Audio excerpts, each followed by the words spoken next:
ಸ್ನೇಹಿತರೆ ನಮಸ್ಕಾರ. ನಮ್ಮ ಮಾಲೂರು ತಾಲೂಕಿನ ಟೇಕಲ್ ಏನು ರೈಲ್ವೆ ಸ್ಟೇಷನ್ ಇದೆಯಲ್ಲ, ರೈಲ್ವೆ ಸ್ಟೇಷನ್ ಹತ್ರ ಒಂದು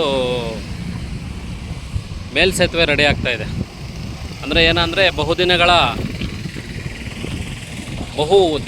ಬಹು ವರ್ಷಗಳ ಕಾಲ ಈ ಭಾಗದಲ್ಲಿ ಬಂಗಾರಪೇಟೆ ಮಾರ್ಗದಿಂದ ಇರ್ಬೋದು, ಮತ್ತು ಟೇಕಲ್ ಭಾಗದ ಸುತ್ತಮುತ್ತಲ ಗ್ರಾಮಸ್ಥರು ಇಲ್ಲಿ ಒಂದು ರೈಲ್ವೆ ಗೇಟನ್ನು ಪಾಸ್ ಆಗಬೇಕಂದ್ರೆ ಸುಮಾರು ಒಂದು ಅರ್ಧ ಗಂಟೆಗಳ ಕಾಲ ಒಂದು ಪ್ರಯಾಸ ಪಡ್ತಾಯಿದ್ರು. ಕಾರಣ ಏನಪ್ಪ ಅಂದರೆ ಈ ಒಂದು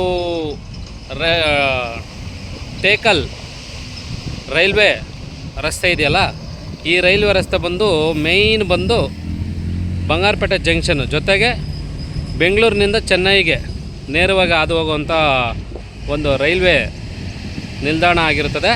ಈ ನಿಟ್ಟಿನಲ್ಲಿ ನೋಡ್ಬೋದು, ಈ ಮೇಲ್ಸೇತುವೆ ಇಲ್ಲೊಂದು ನಿರ್ಮಾಣ ಆಗ್ತಾಯಿದೆ. ಇದು ಬಹುದಿನಗಳ ಕನಸು ಜನಗಳದ್ದು. ಅಂದರೆ ಈ ಹಿಂದೆ ಸಂಸದರಾಗಿದ್ದಂಥ ನಮ್ಮ ಎಸ್ ಮುನ್ಸ್ವಾಮಿರವರ ದೂರದೃಷ್ಟಿ ಹಾಗೂ ಮಾಲೂರಿನ ಶಾಸಕರಾಗಿರುವಂಥ KY ನಂಜೇಗೌಡರ ಒಂದು ಪರಿಕಲ್ಪನೆಯಲ್ಲಿ ಈ ಒಂದು ಬ್ರಿಡ್ಜ್ ಅಂದರೆ ಮೇಲ್ಸೇತುವೆ ಈಗಾಗಲೇ ನಿರ್ಮಾಣಗೊಂಡು ಅಂದರೆ ಕಾಮಗಾರಿ ಪೂರ್ಣ ಹಂತದಲ್ಲಿದೆ. ಇನ್ನು ಕೆಲವೇ ತಿಂಗಳುಗಳಲ್ಲಿ ಈ ಒಂದು ಮೇಲ್ಸೇತುವೆ ಕಾಮಗಾರಿ ಪೂರ್ಣಗೊಂಡು ಮುಕ್ತ ಸಂಚಾರಕ್ಕೆ, ಅಂದರೆ ಸಾರ್ವಜನಿಕರು ಮುಕ್ತವಾಗಿ ಈ ರಸ್ತೆಯಲ್ಲಿ ಓಡಾಡ್ಬೋದು. ಈಗ ನೋಡ್ಬೋದು, ಕಾಮಗಾರಿ ಸಂಪೂರ್ಣವಾಗಿ ಪೂರ್ಣಗೊಂಡಿದೆ. ಈಗ ನಾನು ಏನು ಟೇಕಲ್ ರೈಲ್ವೆ ಮೇಲ್ಸೇತುವೆ ಮೇಲೆ ಹೋಗ್ತಾ ಇದ್ದೀನಿ. ನೋಡಿ, ಕಾಮಗಾರಿ ಸಂಪೂರ್ಣವಾಗಿ ಪೂರ್ಣಗೊಂಡಿದೆ.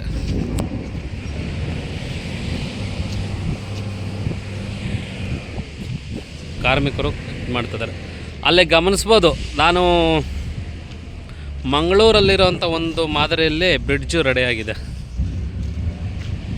ನೋಡಿ. ಮಂಗಳೂರು ಮಾದರಿಯಲ್ಲಿರೋಂಥ ಒಂದು ಬ್ರಿಡ್ಜ್ ಇದು.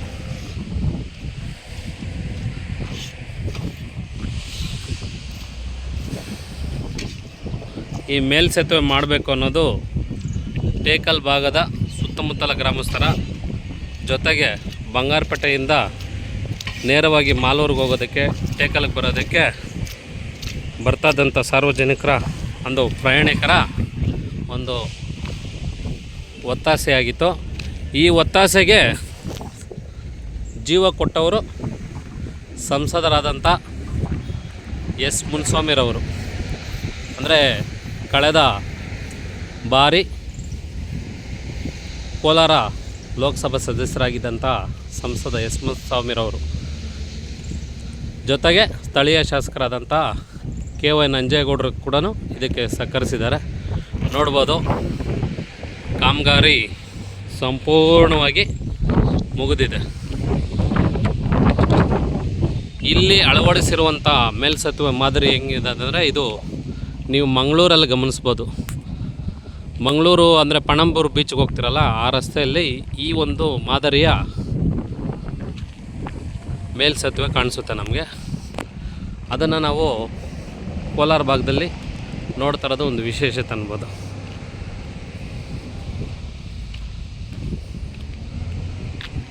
ಗಮನಿಸಿ. ಅಂದರೆ ಸುಮಾರು ಜನ ಹೇಳಿದ್ದಾರೆ, ಏನಪ್ಪ ಅಂದರೆ ಮುನ್ಸ್ವಾಮಿಯವರು ಸಂಸದರಾದ್ಮೇಲೆ ಏನೂ ಮಾಡಲಿಲ್ಲ ಕೋಲಾರಕ್ಕೆ, ಬರೀ 5 ವರ್ಷ ಓಡಾಡ್ಕೊಂಡೇ ಇದ್ದೋದ್ರು ಅಂತ ಹೇಳ್ಬೋದು. ಅವರು ಮಾಡಿರುವಂಥ ಒಂದು ಸಾಧನೆಗೆ ಇದು ಒಂದು ಕೈಗನ್ನಡಿ ಅಂತ ಅನ್ಬೋದು. ಅಂದರೆ ನೋಡಿ, ಇದು ಬಂಗಾರಪೇಟೆ ರೈಲ್ವೆ ಜಂಕ್ಷನ್ ಆಗಿರೋದ್ರಿಂದನೂ ಪ್ರತಿನಿತ್ಯ ಸರಿಸುಮಾರು ರೈಲುಗಳ ಸಂಚಾರ ನಿರಂತರವಾಗಿ ಓಡಾಟ ಆಗ್ತಾಯಿರ್ತದೆ. ಇಲ್ಲಿ ಒಂದು ಸಾರಿ ರೈಲ್ ಬಂದರೆ, ಗೇಟ್ ಹಾಕಿದರೆ ಕನಿಷ್ಠ ಪಕ್ಷ ಅಂದರೆ ಅರ್ಧ ಗಂಟೆ ಇಲ್ಲಿ ವಾಹನ ಸವಾರರು ಪರದಾಡಬೇಕಾದಂಥ ಒಂದು ಪರಿಸ್ಥಿತಿ ಇತ್ತು. ಈ ನಿಟ್ಟಿನಲ್ಲಿ ಆಗಿನ ಸಂಸದರಾದಂಥ ಎಸ್ ಮುನ್ಸ್ವಾಮಿರವರು ನನ್ನ ಅವಧಿಯಲ್ಲಿ ಈ ಒಂದು ಮೇಲ್ಸೇತುವೆ ಆಗುತ್ತೆ ಅಂತ ಭರವಸೆ ಕೊಟ್ಟಿದ್ದರು. ಅದೇ ನಿಟ್ಟಿನಲ್ಲಿ ಅವರು ಕೇಂದ್ರ ಸರ್ಕಾರದ ಮೇಲೆ ಒತ್ತಡ ತಂದು ಈ ಒಂದು ರೈಲ್ವೆ ಮೇಲ್ಸೇತುವೆಯನ್ನು ನಿರ್ಮಾಣ ಮಾಡಿದ್ದಾರೆ. ಇನ್ನೇನು ಕೆಲವೇ ತಿಂಗಳುಗಳಲ್ಲಿ ಈ ಒಂದು ಮೇಲ್ಸೇತುವೆ ಮುಕ್ತ ಸಾರ್ವಜನಿಕ ಸಂಚಾರಕ್ಕೆ ಎಡೆ ಮಾಡಿಕೊಡುತ್ತದೆ. ಈ ಒಂದು ಕಾಮಗಾರಿ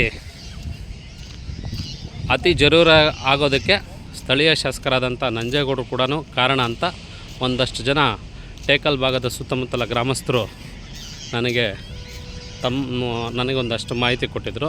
ಏನೇ ಆಗಲಿ, ಯಾರೇ ಮಾಡಿದರೂ ಒಳ್ಳೆಯ ಕೆಲಸನ ನಾವು ಅಭಿನಂದಿಸಲೇಬೇಕು. ಯಾಕಂದರೆ ಅದು ಶಾಸಕರಾಗ್ಬೋದು, ಸಂಸದರಾಗ್ಬೋದು.